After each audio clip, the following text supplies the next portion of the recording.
புளிய மரத்தன்னைக்கு வருக, திண்ணையிலிருந்து உலகை வாசிப்போம் சுவாசிப்போம்.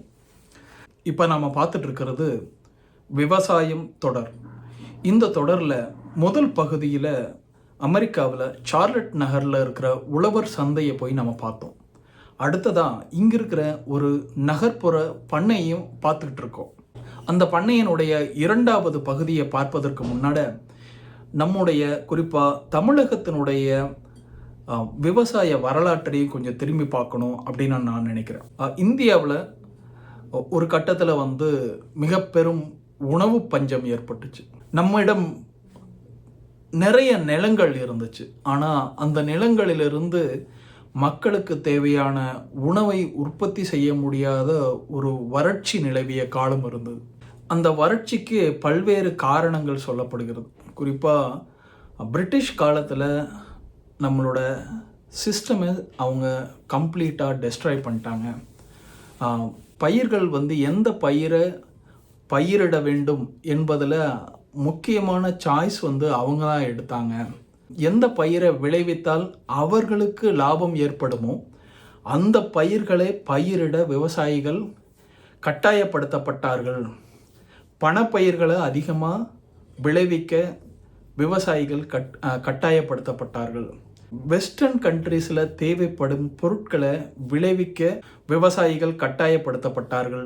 உள்நாட்டு உணவு தேவைக்கான விவசாயம் பின்னுக்கு தள்ளப்பட்டு பணப்பயிர்களின் விவசாயம் முன்னுரிமை கொடுக்கப்பட்டது. அப்படிங்கிற மாதிரி பல்வேறு இதை நம்ம பார்க்க முடியுது. அப்போது த கிரேட் ஃபெமைன் அப்படின்னு ஒரு கட்டம் வந்துச்சு.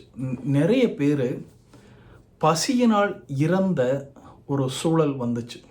சுதந்திர இந்தியாவில் அந்த காலத்தில் இருந்த ஆட்சியாளர்கள் மக்கள் வறுமையிலும் பசியினாலும் இறப்பதை தடுக்க வேண்டும் அப்படின்னு நினச்சாங்க.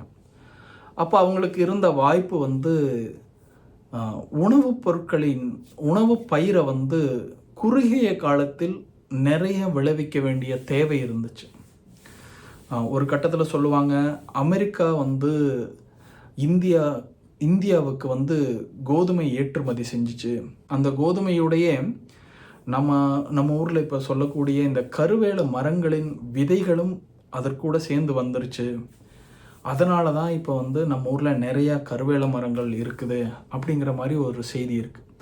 ஆனால் இங்கே கருவேல மரங்களை நான் பார்த்ததே இல்லை. ஸோ அதனால் கருவேல மரங்களின் விதைகள் அமெரிக்காவிலிருந்து வந்துச்சு அப்படிங்கிறத நான் முழுமையாக நம்பலை. ஆனால் கோதுமை அமெரிக்காவில் அந்த காலத்தில் இந்தியாவுக்கு பசியை போக்குவதற்காக இந்தியா இறக்குமதி செஞ்சிச்சு அப்படிங்கிறத நான் பார்க்க முடியுது. அது இல்லாமல் இந்தியாவில் க்ரீன் ரெவல்யூஷன் அப்படின்னு ஒன்று ஆரம்பித்தாங்க. அதனோட நோக்கம் என்னன்னா, இந்தியாவில் விவசாயம் உற்பத்தியை பெருக்குவதற்கு நம்மகிட்ட இருக்கிற பல லட்சக்கணக்கான ஏக்கர் நிலங்களை எப்படி எஃபெக்டிவாக பயன்படுத்தி அதிகமான உற்பத்தியை உருவாக்குவது அப்படின்னு. அதற்கு அந்த காலத்தில் கண்டுபிடிக்கப்பட்ட மெத்தட் இந்த பயிர்களை வளர்க்க அதற்கு தேவையான யூரியா, பாஸ்பேட் போன்ற உரங்களை டைரெக்டாக அந்த பயிர்களுக்கு அப்ளை பண்ணுற அந்த நிலத்தில் போடுறது. இப்போ யூரியா அப்படிங்கிறது ஒன்றும் இல்லை, அது சால்ட்டு. என்ன சொல்கிறாங்க அப்படின்னா, இரண்டாம் உலகப் போருக்கு அப்புறம் அந்த போரில் பயன்படுத்தப்பட்ட வெடிகுண்டுகளுக்கு தேவையான மருந்து யூரியா அப்படிங்கிற மாதிரி சொல்கிறாங்க. ஒரு டைமில் போர் முடிஞ்சதுக்கப்புறம் இந்த உற்பத்தி செய்யப்பட்ட இந்த சால்ட்டு வீணாக போகுது.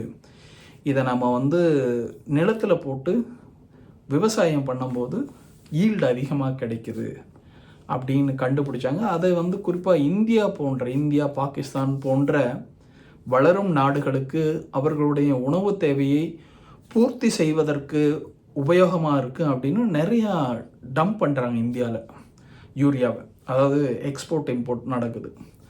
இப்போ இந்தியாவும் அதை க்ரீன் ரெவல்யூஷனில் பயன்படுத்துகிறாங்க. உற்பத்தி உண்மையாலுமே அதிகமாச்சு. நம்மளுடைய உணவு தேவையை ஓரளவுக்கு நாம் சாட்டிஸ்ஃபை பண்ணோம். நிறைய பேர் பசியில் இறக்கிற அந்த சூழலிருந்து இந்தியா வெளியே வந்துச்சு. ஆனால் காலப்போக்கில் என்ன நடந்துச்சு அப்படின்னா, இந்த சால்ட்டு அல்லது கெமிக்கலை டைரெக்டாக இந்த லேண்டில் நம்ம போடும்போது, விவசாய நிலங்களில் போடும்போது அந்த நிலத்தினுடைய ஃபெர்டிலிட்டி இம்பேக்ட் ஆச்சு. லாங் டேர்மில் ஈல்டு வந்து குறைய ஆரம்பிச்சது. போக போக 9 டன் 6 டன் 2 டன் அப்படின்னு குறைஞ்சி ஒரு டைமில் அதை விளைவிக்கிறதே ரொம்ப கஷ்டமாக போச்சு. அப்போ மேலும் அந்த உப்புகளை, அதாவது யூரியாவை அதிகமாக போட வேண்டிய தேவை ஏற்பட்டுச்சு. விவசாயிகள் வந்து அந்த யூரியாவை அதிகமாக போட போட இமீடியட்டாக ரிசல்ட் கிடைக்கும். ஆனால் 6 மாதம் 1 வருஷத்தில் அந்த நிலம் வந்து மலட்டுத்தன்மை அடைஞ்சு அதனுடைய ஈல்டு வந்து சுத்தமாகவே இல்லாமல் போகிற மாதிரி ஆயிடுச்சு. பின்னாடி விவசாயிகள் பயங்கரமாக பாதிக்கப்பட்டாங்க. ஏன்னா இந்த விதைகள், யூரியா எல்லாமே வந்து சப்சிடி மற்றும் லோன்னால் இந்த விவசாயிகளுக்கு கொடுக்கப்பட்டது. ஈல்டு வரலைன்னா அவங்களால அந்த லோனை திருப்பி கட்ட முடியாது. அப்படி பல விவசாயிகள் கடன்களால் பாதிக்கப்பட்டு தற்கொலை செய்து கொண்ட நிகழ்வுகளும் இருக்குது. இது ஒரு பக்கம் இருக்கும்போது நம்ம அப்படியே ஜப்பான் பக்கம் திரும்புவோம். ஜப்பானில் மசுனாபோ ஃபுக்குவாக்குவோ அப்படிங்கிற ஒரு விஞ்ஞானி, அவர் வந்து ஆர்கானிக் ஃபார்மை ப்ரமோட் பண்ணுறார். ஆரம்ப காலத்தில் அவர் ஒரு மைக்ரோபயாலஜிஸ்டாக இருந்து அவங்களுடைய அரசாங்கத்தினுடைய இமிக்ரேஷனில் கஸ்டம்ஸில் இருந்தார். கஸ்டம்ஸில் இந்த அக்ரிகல்ச்சர் ப்ராடக்ட்ஸை வந்து இன்ஸ்பெக்ட் பண்ணுற அந்த ஜாபில் இருந்தார். அப்புறம் பிறகு அதிலிருந்து வெளியே வந்துட்டு ஒரு இயற்கை ஆர்வலராக, ஒரு தன்னார்வலராக தானே வந்து விதைகளை பற்றிய தேடலும், இயற்கையாக எப்படி வந்து உணவுப் பொருட்களை உற்பத்தி செய்யணும் அப்படிங்கிறத பற்றிய ஸ்டடி பண்ண ஆரம்பித்தார். அப்போ அவர் ஒரு பெரிய கண்டுபிடிப்பை கண்டுபிடிச்சார். நம்ம வந்து இயற்கையை டிஸ்டர்ப் பண்ணக்கூடாது. இந்த ஃபெர்டிலைசர், டில்லிங், நிலத்தை உழுவது, குழி தோண்டுவது, அப்புறம் ஃபெர்டிலைசர் போடுறது, பூச்சிக்கொல்லி மருந்து அடிப்பது, இது எல்லாமே வந்து இயற்கைக்கு எதிரானது. நம்ம விவசாய உற்பத்தி, உணவு உற்பத்தியில் இதெல்லாம் நம்ம செய்ய வேண்டியதே இல்லை. நம்ம இயற்கையாக மண்புழு நம்ம வந்து அந்த ஏர் உழுது நம்ம அந்த நிலத்தில் இருக்கிற மண்ணை வந்து லூசன் பண்ணுறோம் இல்லையா, அந்த ப்ராசஸை இயற்கையாக மண்புழுக்கள் செய்யுது.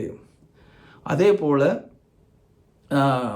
நம்ம வீட்ஸ், அதாவது களைகளை வந்து அழிக்கிறதுக்காக நம்ம வந்து களை கொல்லிகளை பயன்படுத்துகிறோம். அது வந்து கெமிக்கல், அது வந்து விஷத்தன்மையுடையது. அது களைகள் மட்டும் மேலே படுறதில்ல, நம்மளுடைய பயிர்கள் மேலே பட்டு ஒரு வகையாக அது உணவில் கலந்து மனிதனுடைய உடலுக்குள்ளே போய் புற்றுநோய் போன்ற பல்வேறு உபாதைகளும், பிறகு அவன் பரம்பரையாக ஏற்படும் நோய்களாகவும் மாறுது. அதாவது இன்றைக்கி நமக்கு அந்த ஒரு சிக்கல் வந்துச்சு அப்படின்னா அடுத்தது அந்த சிக்கல், அந்த நோய் அல்லது அந்த குறைபாடு நம்முடைய அடுத்த சந்ததியினருக்கும் எடுத்து செல்லப்படுகிறது அப்படிங்கிற. ஏன்னா அது ஜெனட்டிக்லி மியூட்டேஷன் பண்ணுது ஏதோ ஒரு வகையில் நம்மளோட பாடியில். அதனால் அந்த பூச்சிக்கொல்லி மருந்துகள் வந்து தீங்கானது, நம்ம அடிக்க வேண்டியதில்லை. உண்மையாக சொல்ல போனோம்னா களைகள் தேவை அப்படின்னு அவர் சொல்கிறார். காரணம், அவை வந்து நீரை தேக்கி வைப்பதற்கும் மண்ணை வந்து பிடிச்சு வைக்கிறதுக்கும், அதே சமயத்தில் இதைவிட மோசமான ஆபத்தான களைகள் வளர்வதை தடுப்பதற்கும் பயன்படுது அப்படின்னு சொல்கிறார். இன்னொன்று, பூச்சிகள்லேயே நல்ல பூச்சிகள்னு இருக்குது, கெட்ட பூச்சிகள்னு இருக்குது. சில நேரங்களில் உங்களோட ஈகோசிஸ்டம் சரியாக இருந்துச்சு அப்படின்னா இது ஒவ்வொன்றும் ஒன்று பேலன்ஸ் பண்ணிக்கும். சில பூச்சிகளை திங்கும் உயிரினங்கள் இருக்குது, பாம்புகள் நம்ம சொல்கிறோம். அதே மாதிரி பறக்கும் அந்த ஈசல்கள், இது எல்லாமே வந்து ஒரு ஈகோசிஸ்டம் மாதிரி இருக்குது. நேச்சரில் வந்து இது பேலன்ஸாக தான் இருக்குது. நாம் இதை தனியாக கட்டுப்படுத்த வேண்டியதில்லை. உதாரணமாக தேனீக்கள் எடுத்துக்கலாம். தேனீக்கள் தான் வந்து நேச்சுரல் பாலினேஷனுக்கு ரொம்ப முக்கியமாக இருக்குது. அதனால தான் நம்மளுக்கு உற்பத்தி நல்லா இருக்குது. பூக்கள் வந்து மகரந்த சேர்க்கை நடந்து உற்பத்தி, அந்த மகரந்த சேர்க்கையின் வழியாக நம்முடைய உற்பத்தி, உணவு உற்பத்தியாக இருக்கட்டும் அல்லது விவசாயத்தில் உற்பத்தி அதிகமாக இருக்க காரணம் இந்த தேனீக்கள். நம்ம இந்த பூச்சிக்கொல்லி மருந்து அடிக்கிறதுனால இந்த தேனீக்கள் அழிக்கப்பட்டு அந்த தேனீக்கள் இல்லாததுனால நம்ம செயற்கையாக மகரந்த சேர்க்கை செய்ய வேண்டியிருக்கு. இது அவ்வளோ எஃபெக்டிவ் கிடையாது. ஸோ இதையெல்லாம் அவாய்ட் பண்ணோம் அப்படின்னா நம்ம நேச்சுரல் வே ஆஃப் ஃபார்மிங் பண்ணணும் அப்படிங்கிற மாதிரி அவர் அட்வொகேட் பண்ணுறாரு. அவர் எழுதின ஒரு புத்தகம் வந்து த சிங்கிள் ஸ்ட்ரா ரெவல்யூஷன், அதாவது ஒற்றை வைக்கோல் புரட்சி அப்படிங்கிற புத்தகம். இந்த புத்தகத்தில் அவர் வந்து விதைகளை எப்படி நடணும், எப்படி அதை வளர்த்தெடுக்கணும், குறைந்த தண்ணீரில் எப்படி வளர்க்கலாம், அப்புறம் பயிர்களை வந்து ரொட்டேஷனில் எப்படி பண்ணுறது, அதாவது பார்லி, நெல் இதை எப்படி வந்து ஆல்டர்னேட்டாக பண்ணுறது, அப்புறம் ஒரு நிலத்தில் ஒரே டைமில் ஒரு பயிர் இல்லாமல் மோர் தென் ஒன் க்ராப்பை வந்து எப்படி வளர்க்கறது, அதனால் நடக்கிற அட்வான்டேஜஸ் என்ன அப்படின்னு ஒரு எக்ஸ்டென்சிவாக பெரிய ரிசர்ச் பண்ணி ப்ராக்டிக்கலாக அது மாதிரி அவர் வாழ்ந்து செயல்முறையில் செய்து சக்ஸஸ்ஃபுல்லாக அதை வந்து நடத்தி காமிச்சார். அவர் ஒரு ஃபிலாசபர், அவங்க கூட பின்னால் பார்க்கப்பட்டார். அவர் வந்து இப்போவும் பல இயற்கை ஆர்வலர்களால் அவர் வந்து ஒரு பெரிய தீர்க்கதரிசியாக பார்க்கப்படுகிறார். அவரோட மெத்தடை நம்மளும் கூட சில இடத்துல ஃபாலோ பண்ணுறாங்க இந்தியாவில், தமிழ்நாட்டில். அவரை எனக்கு அறிமுகப்படுத்தியதை வந்து டாக்டர் ஜி நம்மாழ்வார் அப்படிங்கிறவர். இவரும் வந்து ஒரு பிஎஸ்சி அக்ரிகல்ச்சர் படித்த ஒரு விவசாய விஞ்ஞானின்னு சொல்லலாம். காரணம், இவர் பிஎஸ்சி அக்ரிகல்ச்சர் முடிச்சுட்டு நம்முடைய தோட்டக்கலை அல்லது அக்ரிகல்ச்சர் டிபார்ட்மெண்ட் வந்து ஒவ்வொரு ஊர்லேயும் ஒரு ரிசர்ச் ஸ்டேஷன் மாதிரி வச்சுருப்பாங்க. புதிய விதைகள், புதிய உரங்கள், அப்புறம் விவசாயத்தில் நடக்கிற டெக்னிக்ஸ் எல்லாம் வந்து அந்தந்த ஃபீல்டில் அந்த ஏரியாவில் இருக்கிற விவசாயிகளிடம் கொண்டு போய் சேர்த்து அவங்கள அதை ப்ராக்டிக்கலாக இம்ப்ளிமெண்ட் பண்ண வச்சு அதனோட ரிசல்ட்டை அப்சர்வ் பண்ணி இவங்க வந்து அவங்களோட ஸ்டடிக்கு பயன்படுத்துவாங்க. ஸோ அடுத்த டைம் இதை கண்டினியூ பண்ணலாமா, இதை இன்னும் விரிவாக்கலாமா அப்படிங்கிற அந்த ஸ்டடியை வந்து நம்மளுடைய விவசாய கல்லூரிகள் வழியாக அக்ரிகல்ச்சர் டிபார்ட்மெண்ட் நடத்தும். அதில் அவர் ஃபீல்டில் ஸ்டடி பண்ணுற ஒரு சயின்டிஸ்டாக இருந்தார்.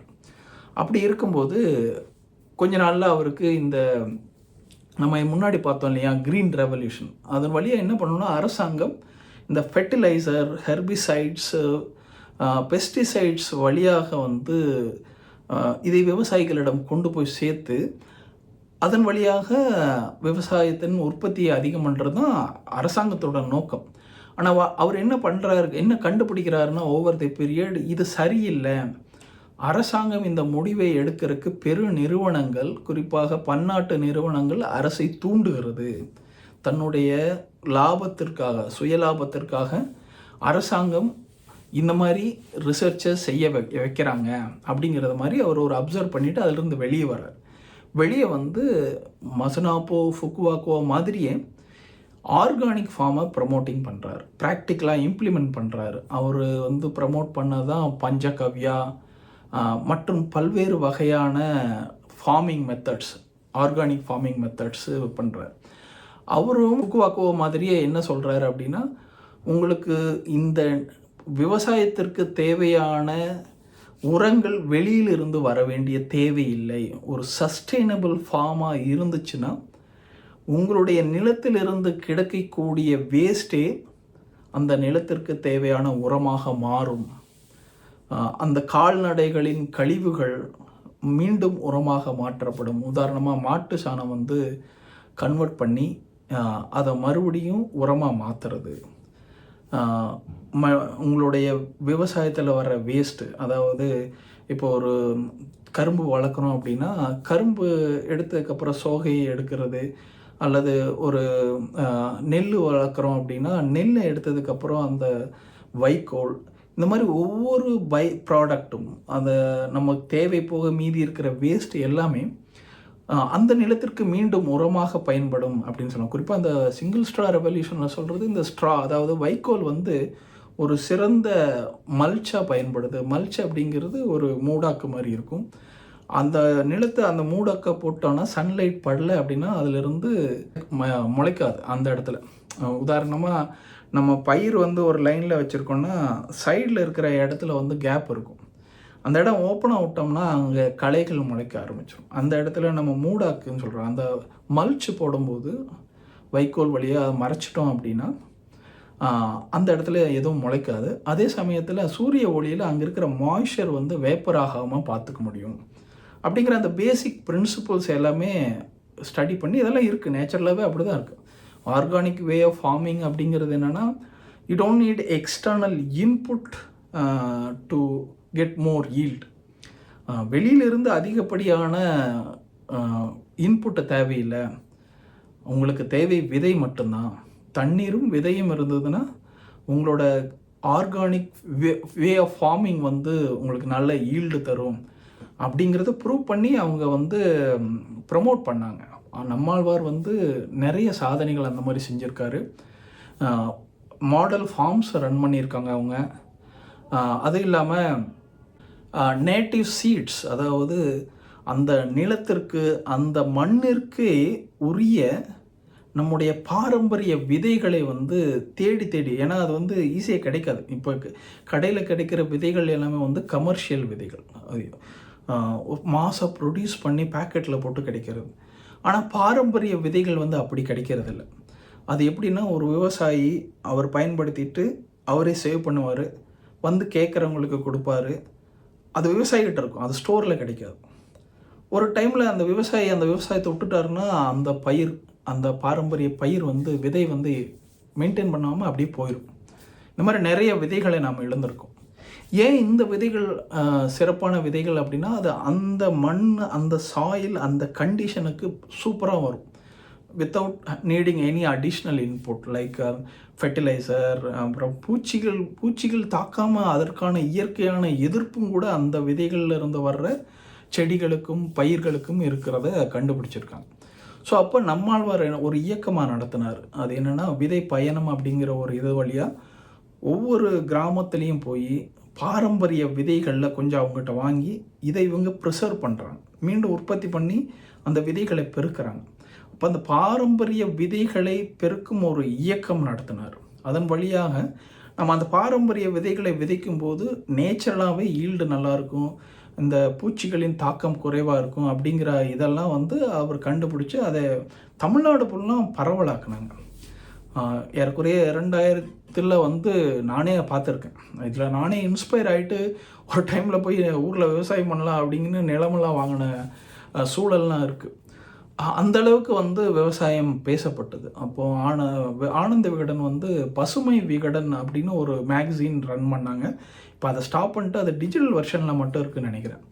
அது வந்து பார்த்தோம்னா ஒவ்வொரு விவசாயியும் என்ன மெத்தடை ஃபாலோ பண்ணுறாங்க, என்ன அவுட்புட் வந்துச்சு, ஒரு கேல்குலேஷன் மாதிரி இருக்குது. இதுதான் அவரோட காஸ்ட்டு, இது ப்ராஃபிட் அப்படிங்கிற மாதிரி பெட்டர் ரிசல்ட்டை நான் பார்த்த மாதிரி எனக்கு ஞாபகம்.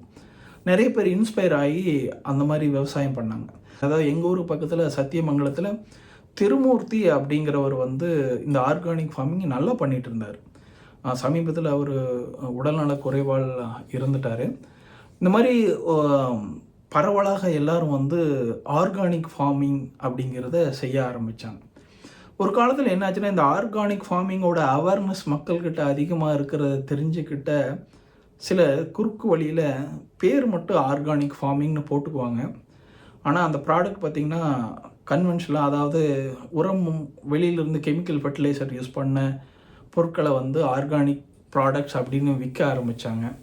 சிலர் வந்து நம்மாழ்வார்களோட படத்தை வந்து அவங்க கடை முன்னாடி போட்டு ஆர்கானிக் ஃபார்மிங் அப்படின்னு போட்டு, அது ஆர்கானிக் ப்ராடக்ட் கிடையாது, அது வந்து ஃபெர்டிலைசர் யூஸ் பண்ணி ஹெர்பிசைட்ஸு பெஸ்டிசைட்ஸை யூஸ் பண்ணி உருவாக்கப்பட்ட பொருட்களை விற்றாங்க. அதாவது நம்மாழ்வாரை ஒரு பிராண்டாக பயன்படுத்திட்டாங்க. அப்படி பண்ணி இப்போ ஓரளவுக்கு இப்போ ஆர்கானிக் ஃபார்மிங்னா ஒரு சந்தேகத்தோடு பார்க்கக்கூடிய ஒரு சூழலை வந்து உருவாக்கிட்டாங்க. ஆனால் நம்மாழ்வாரும் அவருடைய இயக்கத்தாரும் ஒரு நம்பகத்தன்மையை ஏற்படுத்தினாங்க. ஆமாம், முடியும், நம்மளால் ஆர்கானிக் இயற்கையான ஃபார்மிங் பண்ண முடியும், அதுக்கு நம்ம கமர்ஷியலாக பண்ணுற ஃபெர்டிலைசரில் பண்ணுற அளவுக்கு ஈக்குவலான ஈல்டை கொண்டு வர முடியும் அப்படின்னு அவங்க நிரூபித்தாங்க. நம்ம அவர்களையெல்லாம் மறந்துட்டு வந்துட்டோம். இப்போ இருக்கிற ஜென்சி பிள்ளைகள் வந்து இதெல்லாம் தேடி படிக்கணும். இந்த மாதிரியெல்லாம் ஒரு வரலாறு இருக்குது. ஏன்னா நம்ம பார்க்குறது அப்படியே நம்புறத விட நம்மளுடைய ஒரிஜினாலிட்டி என்ன, எங்கேருந்து நம்ம வந்திருக்கோம், நம்மளுடைய வரலாறு என்ன அப்படிங்கிறதையே நம்ம கொஞ்சம் தெரிஞ்சுக்கணும். அதுக்கு இந்த வீடியோ ஒரு ஆரம்ப புள்ளியாக இருக்கும்னு நான் நினைக்கிறேன்.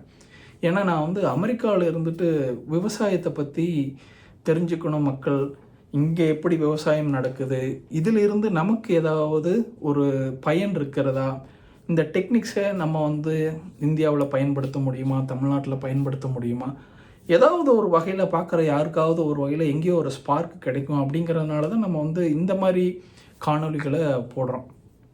பார்வையாளர்கள் ஆரம்பத்தில் கம்மியாக இருந்தாலும் யாரோ ஒருத்தரை போய் சேரும்போது அவங்களுக்கு ஒரு இன்ஸ்பிரேஷன், இதை நம்ம பண்ண முடியும் அப்படிங்கிறது.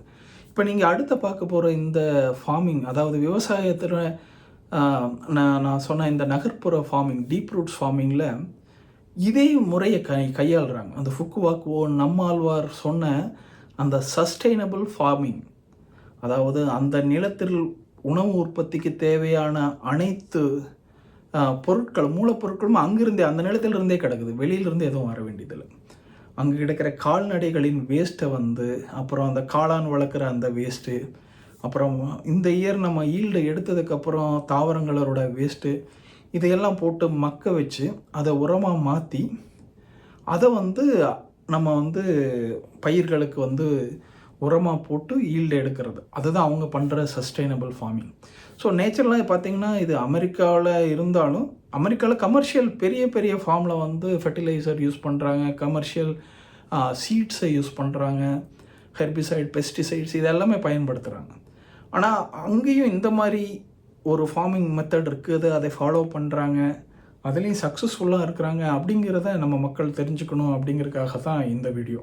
இப்போ நம்ம அடுத்ததாக இந்த ஃபார்மில் போய் இவங்க எப்படி கால்நடை வளர்க்குறாங்க, இங்கே எப்படி கோழிகள், கோழி, ஆடு, இங்கே மாடு கிடையாது ஆனால் ஆடு வளர்த்துறாங்க, கோழி வளர்த்துறாங்க, கோழி இறைச்சிக்காகவும் முட்டைகளுக்காகவும் பயன்படுத்துகிறாங்க.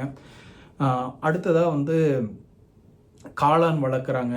அப்புறம் காய்கறிகள், கத்திரிக்காய், வெண்டைக்காய், பல்வேறு வகையான பூக்கள், தக்காளி, இது எல்லாமே வந்து இங்கே நார்த் கரோலினா இந்த ஸ்டேட் வந்து ஒரு 9 மாதம் வந்து நல்லா வெதர் இருக்கும், இன்னும் ஒரு 3 மாதம் வந்து எக்ஸ்ட்ரீம் கோல்டாக இருக்கும். ஸோ அந்த டைமில் வந்து விவசாயம் பண்ண முடியாது. அந்த கோல்டோட எஃபெக்ட் பார்த்திங்கன்னா முன்னாடி ஒரு மாதம் பின்னாடி ஒரு மாதம் இருக்கும். ஸோ ஏறக்குறைய ஒரு 4-5 மாதம் வந்து நமக்கு விவசாயம் இங்கே பண்ணுறதில்ல. மார்ச் ஏப்ரலில் ஆரம்பித்தாங்க அப்படின்னா மே, ஜூன், ஜூலை அதான் பீக், நல்லா ஈல்டு வந்து எடுத்துருவாங்க. அப்புறம் அப்படி கொஞ்சம் கொஞ்சமாக குறைஞ்சி இதாகிடும். அதுக்கு என்ன பண்ணுவாங்கன்னா பிளான்ட்டோட பிளான் பண்ணுற டைமை வந்து கொஞ்சம் பிளான் பண்ணுவாங்க. எப்படின்னா ஒரு செட் ஆஃப் கிராப்ஸ் அல்லது ஒரு சைக்கிள் வந்து மார்ச் அந்த டைமில் ஸ்டார்ட் ஆகும். அடுத்தது சைக்கிள் வந்து ஏப்ரலில் விதைப்பாங்க, அடுத்தது மேல விதைப்பாங்க. ஸோ இந்த 3 பார்த்திங்கன்னா ஒரு 3 மாதம் 4 மாதம் அப்படிங்கும்போது தொடர்ந்து அந்த ஈல்டு வந்து ஒரு 3-4 மாதத்துக்கு கண்டினியூஸாக எடுத்து மார்க்கெட்டுக்கு கொண்டு போய் சேல்ஸ் பண்ணுற மாதிரி இருக்கும். இவங்க அதே மாதிரி ஆல்டர்னேட் கிராப்ஸ் பண்ணுறாங்க. வெதருக்கு இது பண்ணுறக்க ஆரம்ப காலத்தில் நம்ம வந்து அந்த நாற்று அல்லது அந்த கன்று வளர்த்துறோன்னு சொல்லுவாங்க இல்லையா, அந்த ஆரம்ப காலத்தில் ஒரு செடி வச்சு ஒரு சின்ன பாட் மாதிரியோ அல்லது இடத்துல வளர்த்தி ஓரளவுக்கு பெருசானதுக்கப்புறம் தான் எடுத்து போய் வெளியே வைப்பாங்க. ஸோ அதற்காக வந்து கூடாரங்கள் போட்டிருக்காங்க. அந்த கூடாரத்தில் எக்ஸ்ட்ரீம் கோல்டை வந்து ப்ரொடெக்ட் பண்ணிவிட்டு, எக்ஸ்ட்ரீம் ஹீட்டை ப்ரொடெக்ட் பண்ணிவிட்டு அந்த செடி வளர்கிறதுக்கான இயற்கையான ஒரு டெம்பரேச்சரை மெயின்டைன் பண்ணி அது வளர்ந்ததுக்கப்புறம் எடுத்து கொண்டு போய் வெளியே நெட்டுவாங்க. அந்த டைமில் வெதர் வெளியே நல்லா வந்திருக்கும். அதுக்கப்புறம் அந்த செடி நார்மலாக வளர ஆரம்பிச்சிடும். அதெல்லாம் நீங்கள் பார்க்க போகிறீங்க இந்த வீடியோவில். தொடர்ந்து இது போன்ற நல்ல வீடியோக்களை நம்ம கொடுக்க இருக்கிறோம். உங்களுடைய ஆதரவு எங்களுக்கு மிகவும் அவசியமாக இருக்கிறது. இந்த வீடியோவை நீங்கள் பிடிச்சிருந்ததுன்னா உங்கள் நண்பர்களுக்கு பகிருங்க. நம்மளுடைய சேனலுக்கு இதுவரைக்கும் நீங்கள் சப்ஸ்கிரைப் பண்ணேன்னா மறக்காமல் சப்ஸ்கிரைப் பண்ணுங்கள். உங்களுடைய நண்பர்களுக்கு பகிர்ந்து அவர்களையும் நம்முடைய சேனலில் இணைந்திருக்க செய்வதன் மூலம் நம்முடைய சேனலை இன்னும் வளர வைப்பதற்கு உதவியாக இருக்கும். தொடர்ந்து ஆதரவளித்து வாருங்கள். இது போன்ற பல்வேறு பயனுள்ள வீடியோக்களை உங்களுக்கு தர இருக்கிறோம். நன்றி நண்பர்களே.